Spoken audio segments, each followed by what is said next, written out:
Imagine being the victim of privacy invasion. Pictures, personal information, and contacts are all gone. Suddenly, personal things, memories, thoughts, they're all gone. By having a person really think about what it's like to be hacked, a person is able to look at all the private things in life and realize how it feels to want to keep those things safe. Nowadays, technology is being built to see into others' private lives. An example of this technology is eye tracking devices.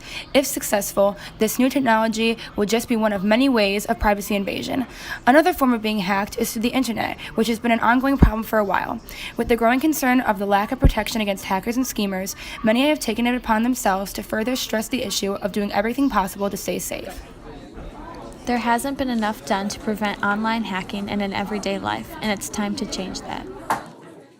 According to Cornell University, people who are affected by electronic invasion of privacy feel like they have had a part of them taken away. In most cases, the victims also feel like the attacker was never held responsible. This makes people who have not been victims of electronic invasion feel vulnerable and more aware of the possible effects it could have on them if it were to happen. Millions of people each year have their privacy invaded by either the government or hackers. However, the government does nothing to try to fix this widespread and growing problem because they don't understand how much it can interfere with people's lives.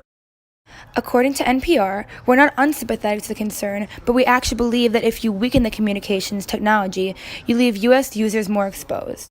This shows how the U.S. government has the power and authority to help and step in but chooses not to. NPR shows how exposed U.S. citizens are and how easy it is to hack someone. The government is very well aware of the growing issues Americans are facing with their privacy being invaded. However, big companies such as AT&T are stepping up to change that. According to NSA, AT&T technician Mark Klein shows how AT&T is fighting against the illegal surveillance. My computer keeps getting hacked and I don't know what to do. Don't worry, sir. I can help. How can you, an AT&T worker, help me? Here, I'll show you a few ways.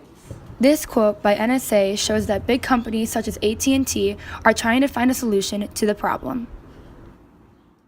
The government, along with big national companies, are constantly invading people's privacy, actively knowing that what they are doing is wrong and still deciding to do so to benefit their own needs. However, according to the FISA, intelligence agencies do not need a warrant to collect information on foreign advertisees and terrorists with communications that occur outside of the United States. FISA collects information to help prevent against possible acts of terrorism. In order to do this, possible forms of hacking are necessary to obtain crucial information. By doing this, they prevent hundreds of terrorist attacks from occurring. These examples and real-life stories show some of the positive effects hacking can have when done appropriately. Although hacking may be crucial to those who are trying to gain information on potential terrorists, it does not mean that hacking in everyday life is right. The government, along with big businesses, are continuing to invade privacy of U.S. citizens and their customers. The hacking of innocent people can greatly affect their lives and well-being. They no longer will have trust in our government and will have constant fear that they are being watched.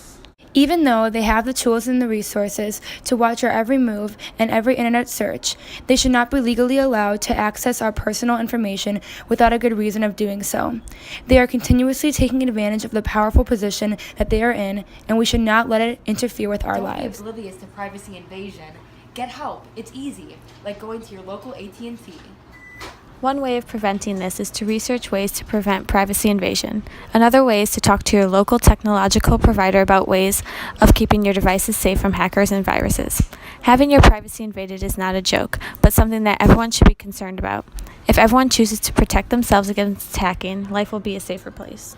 Remember, don't be oblivious about privacy invasion, because one day you too could be a victim. Take the necessary precautions to keep yourself and your belongings safe. So, make sure you protect what's private to you. Don't let your privacy be invaded by a stranger. Privacy Invasion, brought to you by Maggie And Annabelle.